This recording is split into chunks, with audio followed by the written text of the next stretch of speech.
ఇప్పుడు రానున్న జాతర సందర్భంగా దత్తాత్రేయ గారి కేంద్ర మంత్రిగా ఉన్న దత్తాత్రేయ గారికి అవమానం జరిగినా కూడా బీజేపీ దాన్ని గట్టిగా రాష్ట్ర ప్రభుత్వం అహంకార ధోరణండి. ఆయన ఒక బీసీ నాయకుడు, అంత పెద్ద మనిషి, కేంద్ర అసలు బీజేపీ పార్టీ అంటే భయం. ఇన్ని స్కీమ్స్, సెంట్రల్ గవర్నమెంట్ స్కీమ్స్ ఇక్కడ ఇంప్లిమెంట్ చేయనియరు. అదే రైతులకు వస్తే ఇన్సూరెన్స్ స్కీమ్ ఇంప్లిమెంట్ చేయనియరు. ఈయన కట్టాల్సిన డబ్బు ఏదైతే amount, part amount state government కట్టాల్సిన ఇన్సూరెన్స్ కంపెనీకి వీళ్ళు కట్టరు. వాళ్ళ ఆఫీసర్స్ కోఆపరేట్ చేయరు.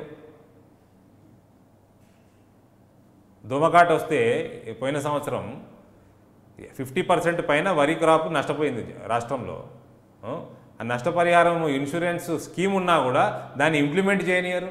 మోదీ గారి స్కీమ్ ఏది కూడా ఈయన కేసీఆర్ కిట్లు అనుకుంటూ ఇస్తూ ఉన్నాడు. అందులో 50% అమౌంట్ మోదీ గారు సెంట్రల్ గవర్నమెంట్ పంపించిన డబ్బు. ఇవాళ రూపాయికి బియ్యం అంటున్నారు, ఇస్తున్నారు కదా రూపాయి బియ్యము. అందులో 29 రూపాయల చిల్లరు central government subsidy, state government subsidy రూపాయే. మీరు మోదీ గారు బొమ్మ పెట్టరు. ఇవన్నీ ప్రజలకు తెలుసు, ఇవన్నీ దాగవు. సోషల్ మీడియా విపరీతంగా స్ట్రాంగ్గా నడుస్తూ ఉన్నది. సోషల్ మీడియా అవేర్నెస్ బాగా పెంచుతూ ఉన్నది. మీలాంటి ఛానళ్ళు అవేర్నెస్ పెంచుతూ ఉన్నాయి. అందుకనే ప్రజలందరూ దేశంలో మోదీ, రాష్ట్రంలో మోదీ ఉంటే ప్రజలకి, పేదవాళ్ళకి, రైతులకు అందరికీ మంచిదని రాష్ట్రాలలో కూడా బీజేపీ పార్టీకి పట్టం కడతా ఉన్నారు.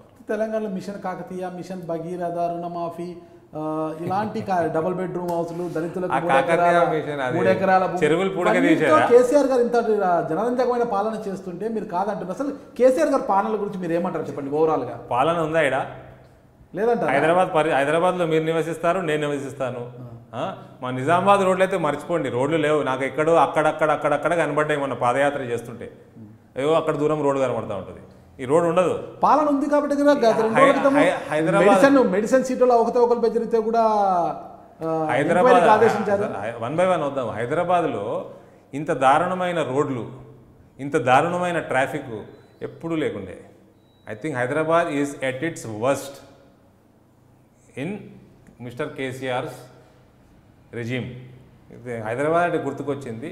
ఇది ఒక చారిత్రకమైన నగరం, కోట్లాది మంది నివసించే నగరం. దీనికి ఒక హిస్టరీ ఉన్నది. హైదరాబాద్ నగరానికి పెద్ద హిస్టరీ ఉన్నది. ఇక్కడ ఈ నగరం ఇట్లా ఉండదు. తెలంగాణ రాష్ట్రం వస్తే, ఏమైంది అండి, తెలంగాణ ప్రభుత్వం వస్తే ఈ ఎల్ఎన్టీ వాడు ఇది కడతా ఉన్నాడు, ఇక్కడ ఇది సుల్తాన్ బజార్లో ఇది కూల్చేస్తా ఉన్నారు. ఇవన్నీ మా హిస్టరీ. అసెంబ్లీ ముందర తీసుకెళ్తా ఉన్నాడు, అక్కడ ఏదో కూలుస్తా అంటున్నారు. ఇదంతా మా హిస్టరీ.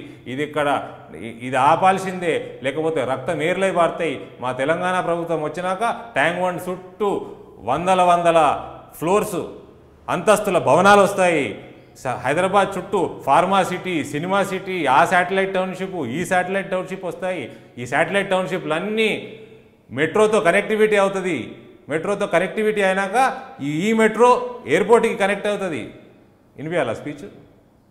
ఇప్పుడే వినిపిస్తా, మీరు చెప్తే ఒక్క సెకండ్ ఉండండి, చూడండి. మీరు కూడా గమనించాలా. అయితే మీరు పకడ్బందీగా ఉన్నారన్నమాట. మీరు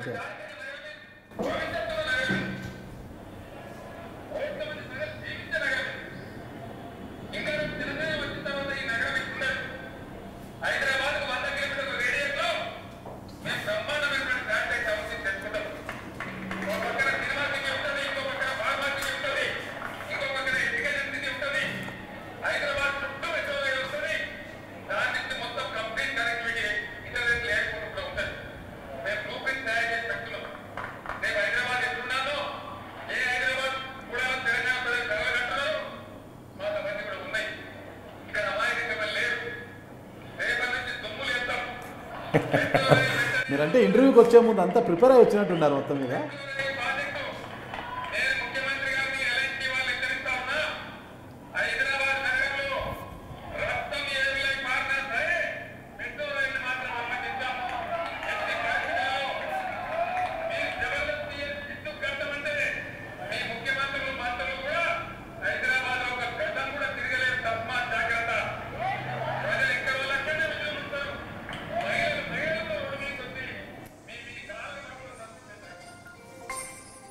అంటే ఇంటర్వ్యూకి వచ్చే ముందు కేసీఆర్ గారి పాలన గురించి, కేసీఆర్ గారి స్పీచ్ గురించి బాగా మీరు పట్టుకొని ఒక రికార్డెడ్ ఎవిడెన్స్తోనే వచ్చారనమాట మీరు.